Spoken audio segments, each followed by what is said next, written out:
On this week's episode of the Rambler Sports Locker, softball runs into some trouble, and Analise Ockenfels and her Ramble analysts debate whether Tony Romo is worth the money as an analyst. Also, men's volleyball went on a hot streak, and RSL reporter Ioanna Kekatos plays a special tribute for International Women's Month.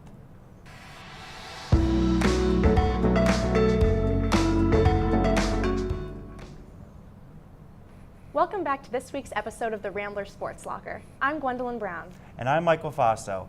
Men's volleyball continued its MIVA play, facing off against Ball State University on Thursday, March 21st in Muncie, Indiana. The Ramblers started off strong in the opening set with 2 early kills from senior Colin Mahan. Senior Dane LeClaire had 5 of Loyola's 12 kills in the set, powering the Ramblers to a first set win. The Cardinals took a 14-10 lead in the second set. The Ramblers came back and tied it up thanks to a block and a kill from LeClaire. The second set remained close with both teams exchanging blows, but Loyola was able to come out on top with a 25-22 advantage. In the third set, LeClaire tallied Loyola's final 3 kills to seal the set 25-21 and a 3-set sweep. Loyola had a season-high 14.5 team blocks in the win. LeClaire and senior Will Tischler led the team with 10 blocks apiece. Senior Paul Nera became the 8th Rambler to ever get 300 blocks in their college career. Loyola was back at it on Saturday, March 23rd to face off against Purdue Fort Wayne in Fort Wayne, Indiana. The Dons came out in a strong first set and gained an early 12-4 lead that forced the Ramblers to use 2 timeouts early in the set. With the help of 5 kills from LeClaire and 2 aces from Tischler, the Ramblers rallied back to take the first set 25-21. After the Macedones took the second set 26-24, the third set brought 12 ties. With both teams tied at 22, the Ramblers ripped off 3 straight points with a Tischler kill and a LeClaire ace. Tischler led the Ramblers to another 25-22 win in the fourth set, with 7 kills to give the Ramblers a 3-1 victory. Mahan and Tischler led the team with 16 kills each, while LeClaire tallied a season-high 14 kills. The Ramblers will return to Gentile next to face off against McKendree on Thursday, March 28th at 7 p.m. Over the past weekend, on March 23rd and 24th, Loyola's softball team traveled to Evansville, Indiana for a 3-game series with the Evansville Purple Aces. Evansville ended the weekend with 2 wins. Loyola won the series opener 9-6, fell short 5-3 on Saturday's second game, and then lost again 9-1 on Sunday's game. In the series opening win, Loyola got going early with 3 runs in the first inning. Both Loyola and Evansville scored runs throughout the first 4 innings to make it a 4-4 tie. Then Loyola blew open the game with a 5-run 5th inning. 3 of Loyola's 9 runs in the game were driven in by senior Katie Katsuki. Katsuki added 1 more RBI in Sunday's afternoon game to give her a total of 4 over the weekend. She is now only 2 shy of 100 RBIs for her career, a feat only accomplished by one other Rambler.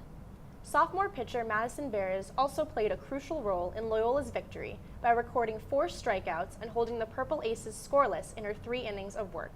She did not allow a single run in her 3 appearances throughout the weekend. Loyola had an intercity matchup against UIC on Tuesday, March 26th at Flames Field. Loyola lost in a close game 2-1. UIC got on the board first with an RBI single in their first turn at bat. The Flames extended their lead 2-0 in the 4th inning. The Ramblers got on base in both the 5th and 6th innings but couldn't get on the board. Loyola finally scored a run in the 7th inning on junior Shannon McGee's RBI fielder's choice, but Loyola's rally stopped there. Despite Loyola's loss, Beres made another appearance without any earned runs, dropping her season ERA to .70 through her 30 innings pitched. Loyola will be in action again Sunday, March 31st and Monday, April 1st in Chicago.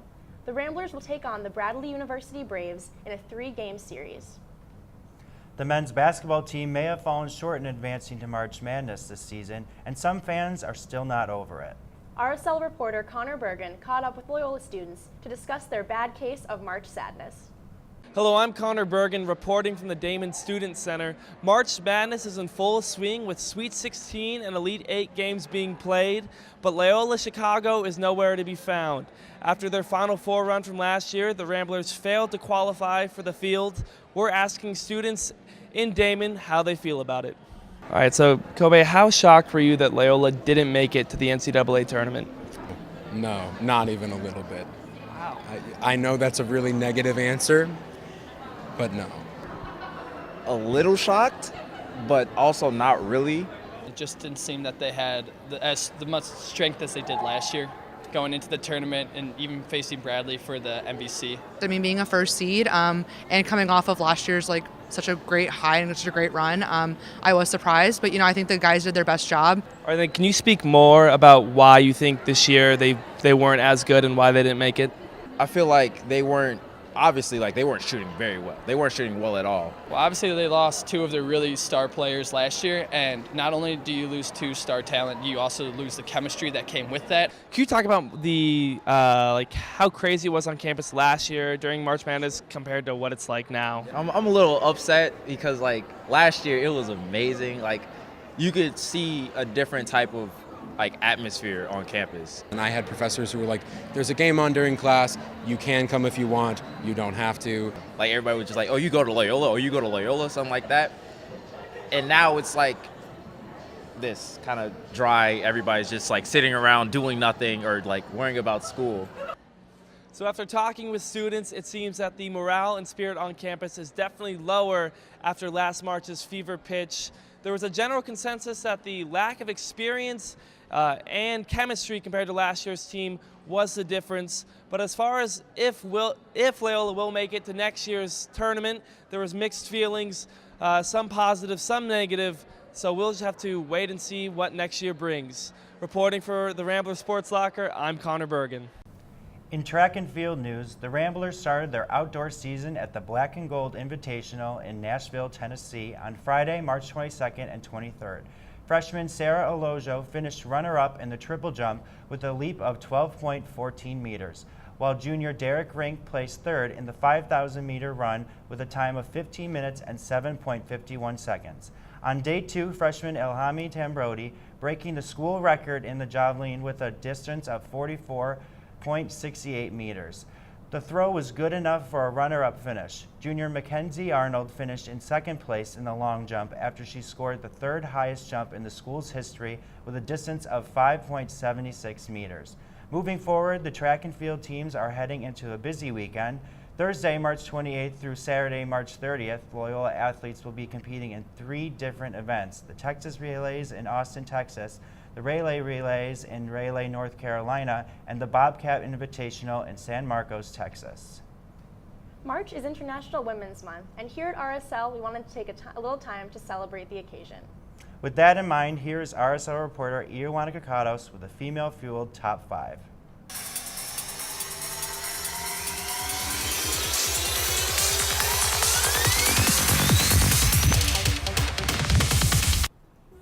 March is International Women's Month, so we decided to pay tribute to my top 5 favorite female athletes.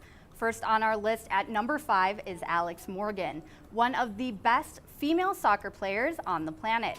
She joined the U.S. Women's National Soccer Team in 2009 as the youngest member on the team. During the 2012 Summer Olympic Games, she won her first gold medal. 3 years later, she led the U.S. women's team again to win the FIFA Women's World Cup. Next up on our list at number 4 is American swimmer Katie Ledecky, the most decorated athlete of the 2016 Olympics in Brazil. Ledecky won 4 gold medals and 1 silver at the Games. Before she was tearing it up in Rio, Ledecky won her first gold medal in the 2012 Olympics in London at only 15 years old.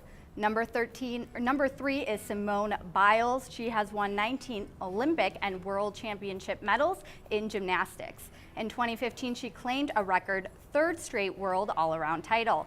And in 2016, she went on to lead the U.S. Olympic women's gymnastics team to win gold in the Summer Games. Also in Brazil, she dominated the women's individual all-around event, winning another gold medal.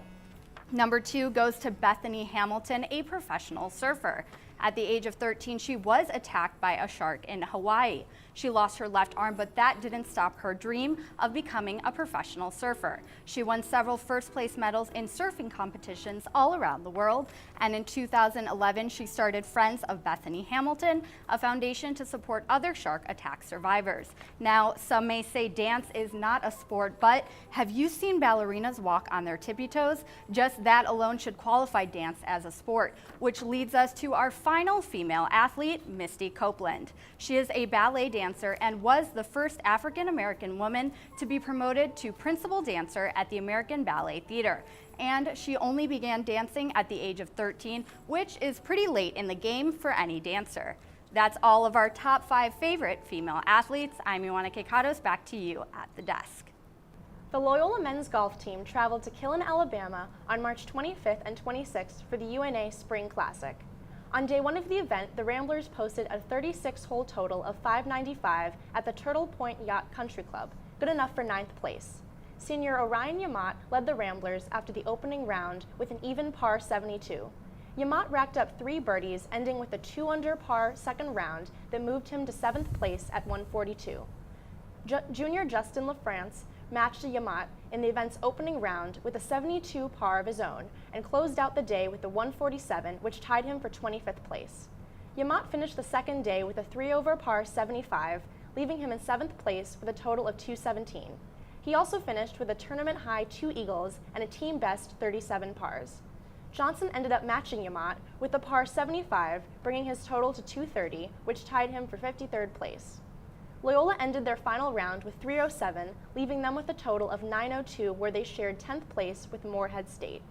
Yamat's 7th place outing earned him the honor of MVC Men's Golfer of the Week. The announcement came from the league office on Wednesday, March 27th. The Ramblers are set to compete this coming weekend, March 30th and 31st, at the Bradley Spring Invitational in Peoria, Illinois. Former Dallas Cowboys quarterback Tony Romo was worth a lot of money as a player, but now he wants to cash in as a broadcaster. Analise Ockenfels and her Ramble analysts are debating whether Tony Romo is worth the highest paying contract ever for a sports analyst on this week's Ramble.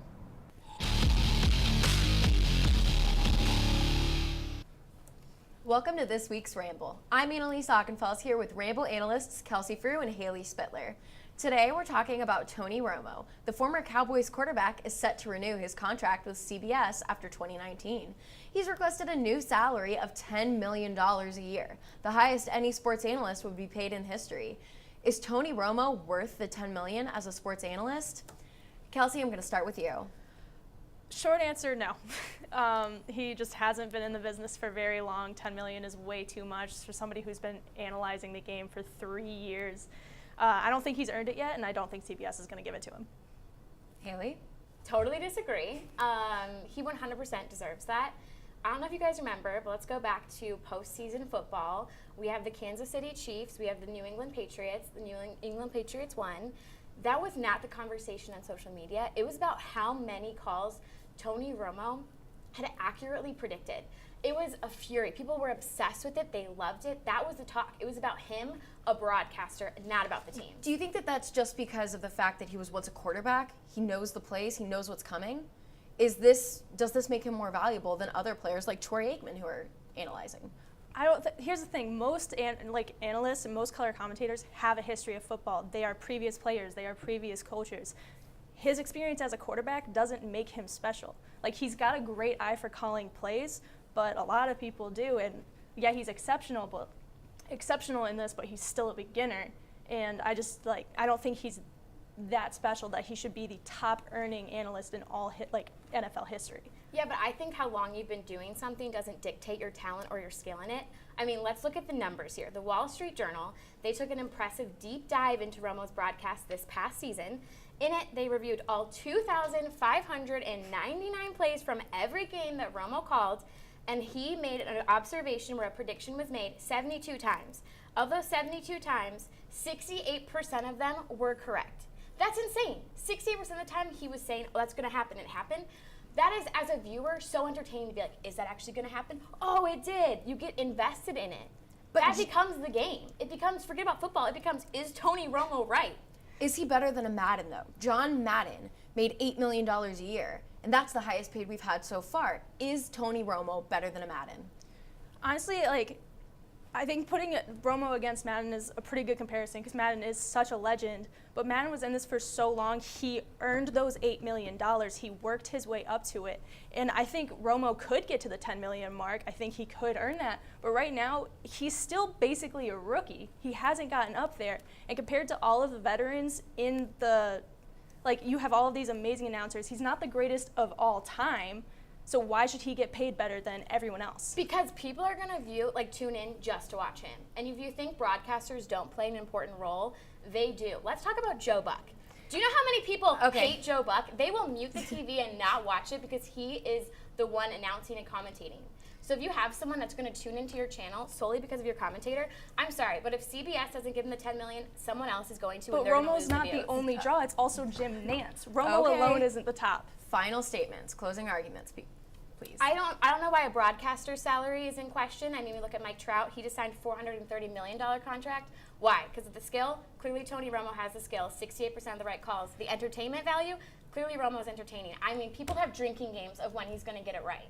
He deserves the $10 million. Romo's definitely entertaining. He's definitely great at what he does, but he's not worth 2.5 times his current salary, and he's not carrying CBS. He's not carrying his own show. He's assisting with announcing. He's working with Jim Nance. This is not him working by himself.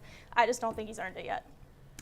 Okay, I think this week's winner is going to be Haley. She just had a lot of fire, a lot coming at it. I have to agree that, Tony Romo, he's the bang for the buck. Thanks for tuning into this week's Ramble. I'm Analise Ockenfels, and for more on the action, follow at Loyola RSL on Twitter. Back to you at the desk. Thanks, Annalise. That's about $10 million more than we get. Yeah, we really need to renegotiate this. For our full episodes and the chance to get in on the conversation, follow and like our social media handles for an up-to-date look at all things Rambler Sports. Thanks for joining us tonight. I'm Gwendolyn Brown. And I'm Michael Faso. Check back next week for another episode of the Rambler Sports Locker. And as always, don't forget to turn out the lights.